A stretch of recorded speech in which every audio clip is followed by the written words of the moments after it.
तो घर में आजकल डिजिटल दौर है। डिजिटल मशीनों से शुगर चेक करते वक़्त, अगर आप जिसको ग्लूकोमीटर कहते हैं, उससे शुगर चेक करते वक़्त कुछ चीज़ों का ध्यान आपको रखना चाहिए, जो कि मैं अभी आपको बताती हूँ। सबसे पहली बात तो ये कि आपका हाथ साफ़ हो, जहाँ से आप उँगली से खून निकालना चाह रहे हैं, उँगली साफ़ हो और खुश्क हो। दूसरी बात ये कि वो खुश्क हो। तीसरी बात ये कि ऊपर ज़रा भी कोई और गंदगी ना लगी हुई हो। चौथी बात ये कि जिस स्ट्रिप पे आप जो स्टिक है मशीन के अंदर जो लगाएंगे, उसके अंदर नमी ना हो।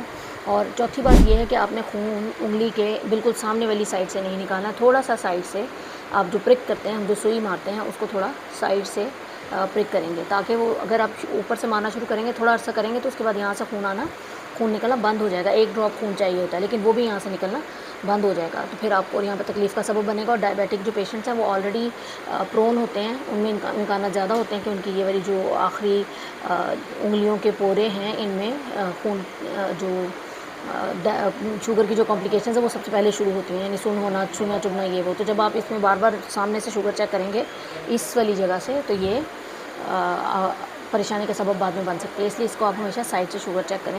और आखिरी बात ये कि जब भी शुगर चेक करने लगे तो हमेशा एक बात की तसल्ली कर लें कि आपने जो मीटर लिया हुआ है वो किसी नॉर्मल बंदा जिसको शुगर नहीं है, उसकी शुगर चेक करके पहले देख लें। अगर उसकी शुगर ठीक आ रही है तो इसका मतलब है कि आपका मीटर ठीक है। एक बार उसको चेक करना कुछ अरसे बाद ज़रूरी होता है, क्योंकि डिजिटल चीज़ें इनका कोई एतबार नहीं होता, किसी भी टाइम गलत रीडिंग देना शुरू कर सकती हैं।